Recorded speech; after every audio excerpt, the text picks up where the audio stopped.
Est-ce que toi aussi tu voudrais être vraiment, mais vraiment sereine, même quand tout s'agite autour de toi?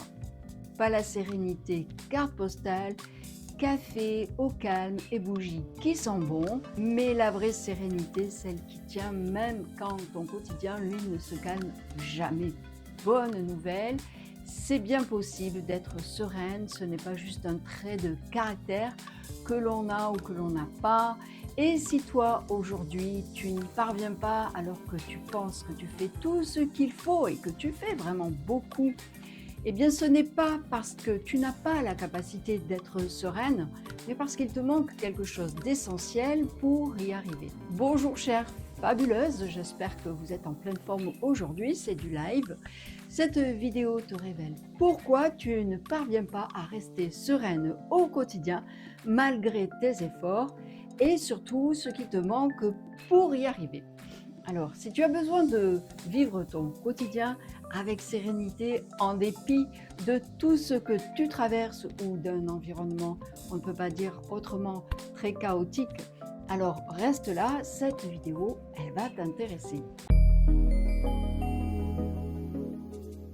Certes, il y a des femmes qui ont une nature qui les prédispose à rester calmes, qui ont plus de facilité à agir avec du recul, sans tomber sous l'emprise d'émotions fortes qui les troublent et qui les bloquent pendant des jours. Je voudrais aussi citer le cas de ces femmes qui sont toujours sereines, mais qui n'en vivent pas moins de fortes émotions. Elles savent, après avoir été fortement secouées, garder la lucidité, la pertinence et agir avec mesure, avec recul et en étant organisées. Les femmes sereines vivent des émotions comme chacun et chacune d'entre nous. Et ce n'est pas toujours évident pour elles d'ailleurs, mais elles ont quand même musclé quelque chose en elles, une forme de résistance intérieure, une capacité à encaisser sans se laisser submerger. Mais j'y reviendrai un peu plus loin dans cette vidéo, car je vais partager avec toi quelque chose de très personnel qui m'est arrivé, qui était grave, à une époque où moi-même, je traversais le tumulte en tentant de garder au mieux ma sérénité. Il faut aussi parler des apparences trompeuses. On peut se tromper dans le sens se mentir à soi-même sans le vouloir, et on peut aussi avoir une image qui n'est pas forcément la réalité du moment. Alors, pour le moment, qu'est-ce qui bloque une femme qui tente, qui veut véritablement du fond du cœur cultiver sa paix intérieure? Est-ce que c'est un manque de volonté? Eh bien non, puisque les efforts sont maintenus, que la motivation est à son comble, que la nature de la personne est plutôt positive et bien présente. Il s'avère que quand la pression monte vraiment, ce n'est plus ta tête qui va décider, c'est tout le système nerveux. Concrètement, ça veut dire quoi? Ça veut dire que ton cœur s'accélère, que ta gorge se serre, que ta mâchoire se crispe avant même que tu aies eu le temps de penser quoi que ce soit. Tu hausses le ton alors que tu ne le voudrais pas, tu as les larmes qui montent alors que tu veux rester digne, tu claques une porte, tu dis un mot plus dur que ce que tu penses. En fait, ce n'est plus que tu aies décidé ou pas de garder ton calme, c'est que ton corps va réagir plus vite que ta volonté. Et c'est là que ça se joue vraiment. La sérénité durable vient de deux endroits à la fois. Ta compréhension consciente, pourquoi tu réagis comme ça, qu'est-ce que ça dit de toi, et quelque chose de plus profond, de plus physiologique. La capacité de ton système nerveux à encaisser un choc et à redescendre vite sans s'affoler. On est toujours en cours d'apprentissage, je le répète, ça se cultive, même quand c'est devenu une vraie nature que de pouvoir être serein.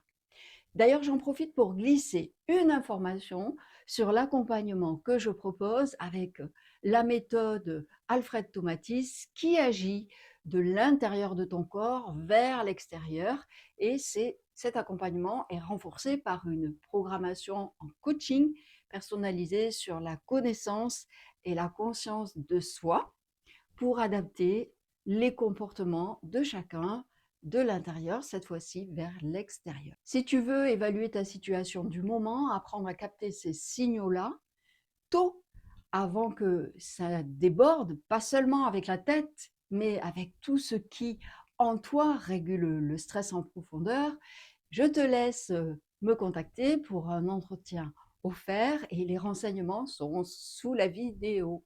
Revenons à notre sujet, la sérénité. Alors, premièrement, qu'est-ce qui prouve que même si tu veux être sereine, tu ne le fais pas?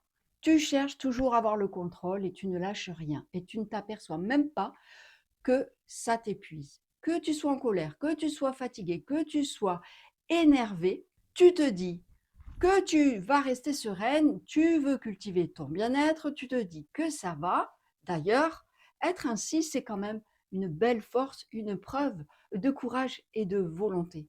Mais paradoxalement, est-ce que tu laisses à tes émotions le droit d'exister? Tu as beau t'aligner, tu ne ressens pas moins, mais peut-être as-tu cessé d'être à ton écoute, de ressentir ces signaux-là. Autre chose qui montre que tu n'es pas si sereine. Tu compares ta journée à celle d'une autre personne qui, elle, gère, qui te dit qu'elle gère plus que toi. Ce que tu vois, c'est une façade, c'est une vitrine. Personne n'affiche ouvertement ses ratages du quotidien. En faisant ça, est-ce que tu sais que tu rivalises avec qui? Avec toi-même, en t'appuyant sur ce modèle que tu idéalises. Ce qui compte, c'est peut-être de rivaliser, oui, mais de douceur, d'attention et de soin envers cette part de toi qui oublie que personne ne peut être automatiquement serein 24 heures sur 24 tous les jours de sa vie. Qu'est-ce que tu fais de tes soupapes de décompression? Ces moments où tu t'autorises à relâcher. Il y a un autre signe, c'est que tu vas attendre d'avoir réglé tous tes problèmes pour que ça aille mieux. Alors que la sérénité, ce n'est pas un point d'arrivée. C'est comme la traversée d'une passerelle sur laquelle tu marches avec soin, avec équilibre, avec assurance, même quand elle est suspendue au-dessus d'un précipice. Ce que je vois chez des femmes que j'accompagne, c'est que ce n'est jamais un déclic unique qui installe le calme. C'est un mélange. Reconnecter, se reconnecter à ce que l'on ressent vraiment, comprendre ses schémas et en parallèle, réapprendre à son corps à moins s'affoler face à un imprévu. Et ce n'est pas magique, c'est physiologique. Et une fois que ces deux plans-là avancent ensemble, la sérénité arrête d'être un mot que l'on se répète, elle devient un état qui tient, même un mardi difficile. Je te disais tout à l'heure que j'allais te raconter quelque chose que je ne raconte à personne. C'est loin d'ailleurs. Il y a une quinzaine d'années, oui, un peu plus, j'ai vécu une période où je menais beaucoup de choses de front. Mes enfants étaient petits, donc ça fait un peu plus de 15 ans. Je menais les études et puis il y avait au fond de ça une déprime que je cachais à tout le monde. Et je vivais parallèlement dans une relation sentimentale toxique.